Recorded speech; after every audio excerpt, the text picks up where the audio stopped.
अस्सलाम वालेकुम स्टूडेंट्स। यहाँ पे हमारे पास 7th क्लास का साइंस का लेक्चर है, law of conservation of mess. यानी कि किसी भी मैटर को जब हम किस तरह से कंजर्व कर सकते हैं, चेंज किस तरह से होता है। Law of conservation of mass was put forward by a French chemist Lavoisier in 1785। Law of conversion of mass जो है वो फ्रेंच के केमिस्ट जो है उन्होंने लिवोजियर, उनका नेम 1785 में जो ये लॉ जो इंट्रोड्यूस करवाया था। This law states that during a chemical reaction, ये लॉ हमें ये बताता है कि किसी भी केमिकल रिएक्शन के दौरान mass is neither created not destroyed. कोई भी मैस जो है ना तो बनता है ना डिस्ट्रॉय होता है, बट इट चेंजेस, लेकिन वो चेंज हो जाता, तब्दील हो जाता है from one form to another, एक शक्ल से दूसरी शक्ल में। इन अदर वर्ड्स या दूसरे अल्फाज में हम ये कह सकते हैं कि ड्यूरिंग अ केमिकल रिएक्शन जब हो रहा था, total mass of the products का जो टोटल मैस होता है is equal to the total mass of the reactants, वो उसके रिएक्टेंट्स के मैस के इक्वल ही होता है।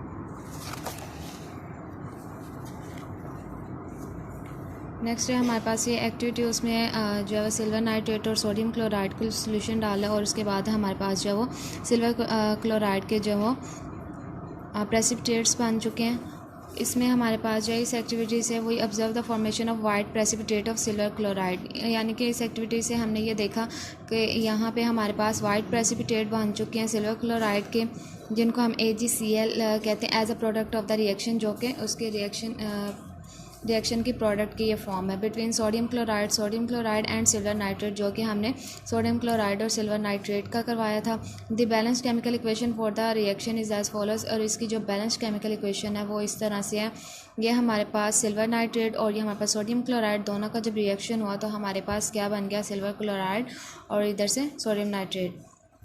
We also notice that during a chemical reaction, हमने ये भी नोट किया कि जब केमिकल रिएक्शन हो रहा है तो total mass of the product कि जो इसका जो टोटल मैस है प्रोडक्ट्स का वो is equal to the mass of the reactants, वो इसके रिएक्टेंट के मैस के इक्वल ही है। This verifies the law of conservation of mass, तो ये जो है वो law of conservation of mass को वेरीफाई करता है। अब यहाँ पे हमारे पास पेज नंबर 70 पे टाइप्स ऑफ केमिकल रिएक्शंस के डिफरेंट टाइप्स बताई हुई हैं। Thousands of chemical reactions are taking place all the time in the world, उन्होंने कहा जो पूरी दुनिया में हमारे पास तकरीबन हर टाइम जो है केमिकल रिएक्शंस हज़ारों की तादाद में होते रहते हैं। They are classified into different types, और डिफरेंट टाइप्स में उनको क्लासीफाई किया हुआ, डिवाइड किया हुआ है। वो विल डिस्कस ओनली 2 टाइप्स। यहाँ पे हम सिर्फ 2 टाइप्स को डिस्कस करेंगे, that is addition reactions and decomposition reactions. Addition reactions और डिकम्पोजिशन रिएक्शंस। एडिशन रिएक्शंस में हमारे पास क्या होता है, the chemical combination of 2 or more substances. Chemical combination होता है हमारे पास 2 या 2 से ज़्यादा सब्सटेंसेस का टू फॉर्म वन कंपाउंड, एक कंपाउंड बनाने के लिए इस कॉल्ड एडिशन रिएक्शन, उसको हम कहते हैं addition reaction. The following are the examples of addition reaction. यहाँ पे हमारे पास कुछ एग्जाम्पल्स है एडिशन रिएक्शंस की। हाइड्रोजन और ऑक्सीजन जो वो मिल रहे हैं और हमारे पास जो है वो वाटर बन रहा है। नेक्स्ट हमारे पास हाइड्रोजन और क्लोरीन मिला के हाइड्रोजन क्लोराइड बना रहे हैं।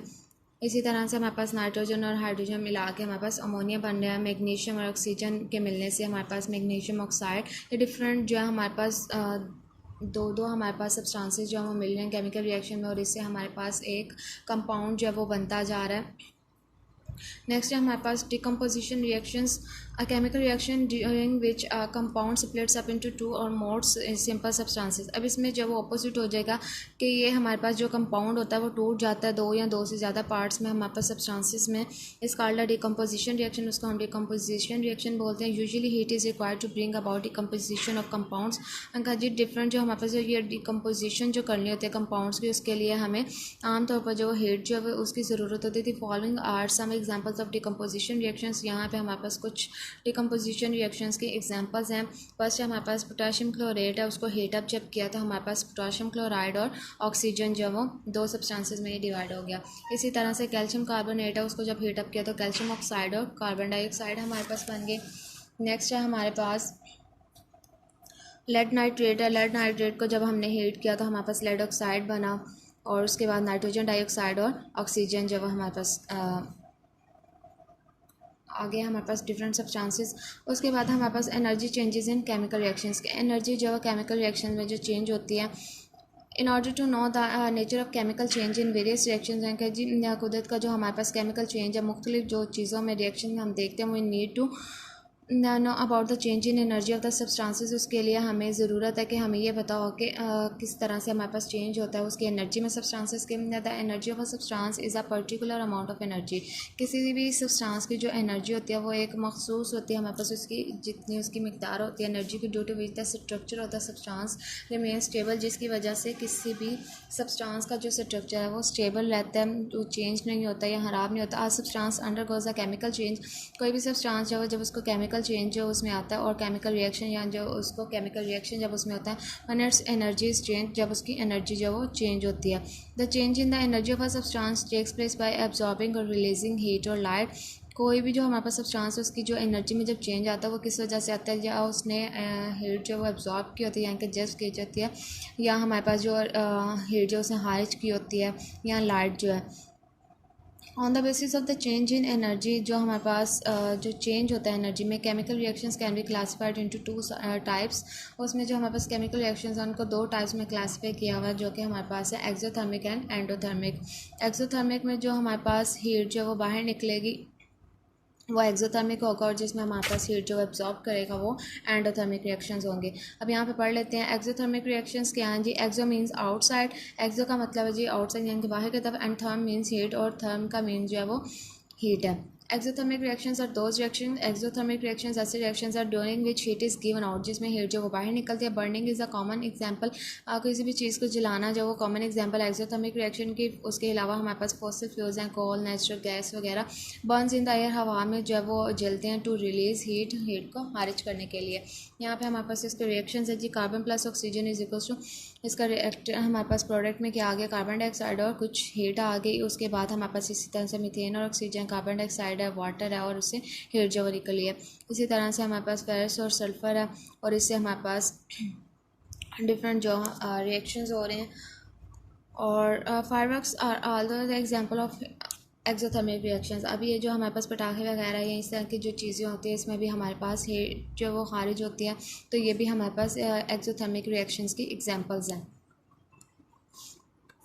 अब इस एक्टिविटी में भी हमारे पास जो बीकर्स की साइड हैं वो गर्म हो गए हैं, क्योंकि इसमें हमने जो the heat which makes a mixture in the beaker, कि इसमें जो हमने हीट किया तो उस का मिक्सचर जो है इसमें इसको हीट अप किया था sides of the beaker warm, और उसमें से जो वो हीट जो खारिज हो रही है उसकी वजह से बीकर जो गर्म हो गया, is release by the exothermic reaction.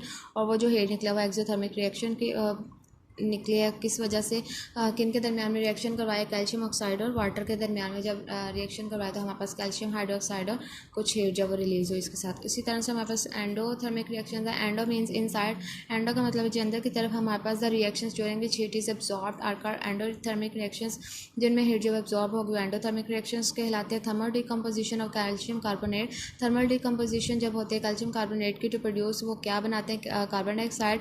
On the commercial scale, commercial scale के ऊपर इज एन एंडोथर्मिक रिएक्शन, वो हमारे पास एंडोथर्मिक रिएक्शन होता है। यहाँ पे हमारे पास कैल्शियम कार्बोनेट प्लस हीट है, उसने जब हम एज अ प्रोडक्ट जो वो कैल्शियम ऑक्साइड और कार्बन डाइऑक्साइड जो वो दिया। अब यहाँ पे हमारे पास डिफरेंट रिएक्शंस हो रहे हैं इसमें। इधर से हमें क्या पता चला कि you feel the sides of the beaker becomes cold. इसमें जो हमारे पास ये जो एक्टिविटी है इसमें जो बीकर की जो साइड्स हैं वो क्या हैं, कोल्ड हो गई हैं। किस वजह से, क्योंकि उसने हीट जो अपने अंदर एब्जॉर्ब किया। This is because an endothermic reaction takes place by absorbing heat from the surrounding walls of the beaker, क्योंकि बीकर्स की वॉल्स पे जो उसके पास हीट जो उसको एब्जॉर्ब कर लिया, जिसकी वजह से बीकर की साइड जो है वो ठंडी हो गई। उसके बाद formation of nitric oxide, nitric oxide की जो फॉर्मेशन होती है फ्रॉम नाइट्रोजन एंड ऑक्सीजन, वो ऑक्सीजन और नाइट्रोजन ऑक्सीजन और नाइट्रोजन से बनती है, एंड हाइड्रोजन आयोडाइड, और हाइड्रोजन आयोडाइड जो वो बनता है वो हाइड्रोजन और आयोडीन से बनता है। और also the examples of endothermic reactions, ये भी हमारे पास एंडोथर्मिक रिएक्शंस की एग्जांपल्स हैं। ये कंप्लीट जो टॉपिक हमारे पास जितना इस लेक्चर में मैंने पढ़ाई है कंप्लीट आपने लर्न करना, और उसके बाद इन रिएक्शंस की रफ में प्रैक्टिस भी करनी है।